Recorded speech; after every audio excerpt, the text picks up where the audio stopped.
What should a conscious man look for in a relationship?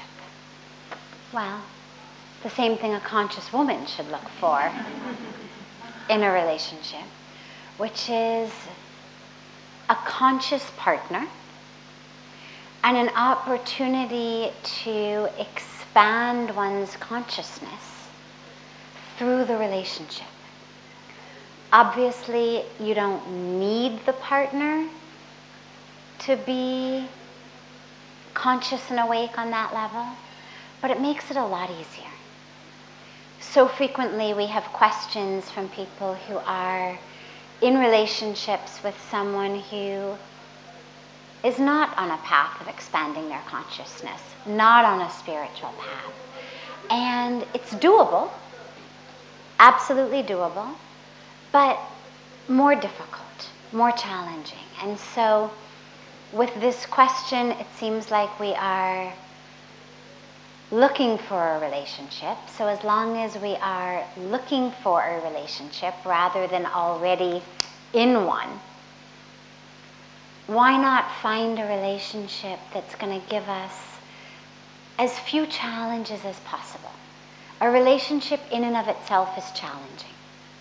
Take two people who come from the same background, same culture, same everything. It's still a challenge. Put them of two different cultures, two different ways of life, two different sets of belief. You've just added an extra layer of challenge. Again, not undoable by any means, but just another layer. So if you are someone you consider to be conscious, as the question says, what does a conscious man look for in the relationship? Well, if I'm committed to a path of consciousness, then to be in a relationship with someone who is not equally committed is challenging.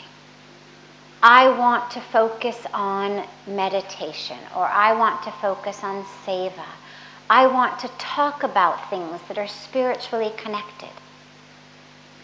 My partner would rather watch TV in the room where I'm meditating, would rather, listen to the radio than have a spiritual conversation, would rather watch TV with our meals rather than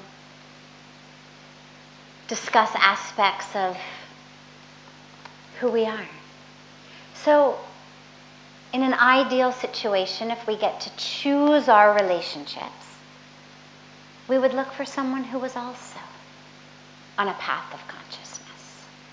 And yet, in so many cases, we already have our relationships, whether it's parents, whether it's children, whether it's in-laws, whether it's spouses that are already a part of our life. Not to feel doomed if the person you're in a relationship with is not someone you feel is on a path of consciousness, because whenever we wake up, as Puja Swamiji always says, whenever you wake up, it's morning. And just because they weren't on a path of consciousness yesterday doesn't mean that they won't wake up today. One of the dilemmas, or the pitfalls, you can say, of a spiritual path is we tend to develop this spiritual arrogance. I'm on a spiritual path. I'm on a path of consciousness. I'm moving toward my awakening. And then we tend to have judgment toward those who aren't, which of course, as we know, is the antithesis of a spiritual path. I mean, if we're moving on a spiritual path, the goal is not to judge. So when we talk about our partner not being conscious, we have to be really sure that we're not just engaging in spiritual arrogance. That just because they're not spiritual the way we're spiritual, just because they're not conscious the way that we consider ourselves conscious, doesn't mean that they're not spiritual. For some people, sitting in meditation is the path. For others, doing service is the path. For some, it's a mix of both. I've known doctors for whom surgery is their meditation. Pull them out of the operating theater and shut off the lights and tell them to sit down and cross their legs, and they're going to be restless.